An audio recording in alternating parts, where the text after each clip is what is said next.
నేను ప్రాబ్లమ్ని ఇక్కడ అటాచ్ చేస్తున్నాను చూడండి. ఓకే, ఇది ఒక మన ఫాలోవర్స్లో ఒకరు పంపించారు. Okay, in a certain code language gateway is coded as 7120223125. Cabinet is coded as 3123142220. How will library be coded in that language? So first ఈ గేట్వేని ఇలాగా క్యాబినెట్ని ఇలాగా కోడ్ చేశారు కదా, ఆ లాజిక్ ఏంటో తెలుసుకుందాం. సో G7A1 ఇలా చూస్తే ప్లేస్ వాల్యూస్ అనిపిస్తుంది కదా, అలా చూసుకుంటూ వెళ్తున్నాను. ఏకి 20, నెక్స్ట్ ఏంటి ఈకి 5 కదా, 2 ఉంది, డబ్ల్యూకి 23 ఉంది, మళ్ళీ ఏకి 1 ఉంది, అంత బాగానే ఉంది. ఇక్కడ ఎందుకు ఇలా ఉంది అని చెప్పేసి డౌట్ వస్తుంది. వెంటనే మళ్ళీ మనకు ఒక ఐడియా రావాలి. ఓవెల్స్ ఏంటి, ఓవెల్స్ సారీ అంటట్లేదు,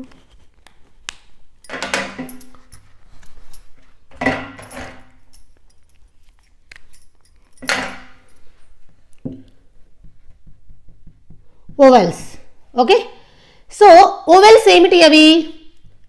ఏ, ఈ, ఐ, ఓ, యు అంటే 1 2 3 4 5 ఇలా ఇచ్చి ఉండొచ్చు ఒక ప్లేస్ వాల్యూస్, అందుకని చెప్పేసి ఈకి 2, ఓకే, జీకి 7, ఏకి 1, టీకి 20, ఈకి 2 ఎందుకంటే ఇక్కడ 2 ఓవెల్స్ ప్రకారం 23 1 25.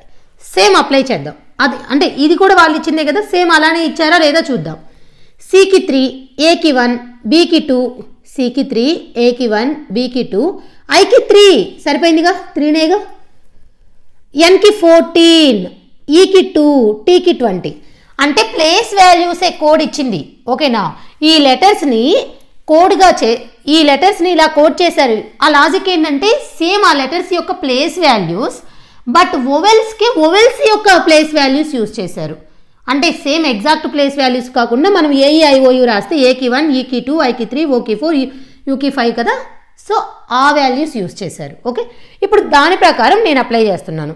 ఎల్కి 12, ఐ ఓవెల్ అంటే 3, బి కాన్సోనెంటే కాబట్టి as it is place value, ఆర్కి 18, ఏకి 1, ఆర్కి 18, వైకి 25.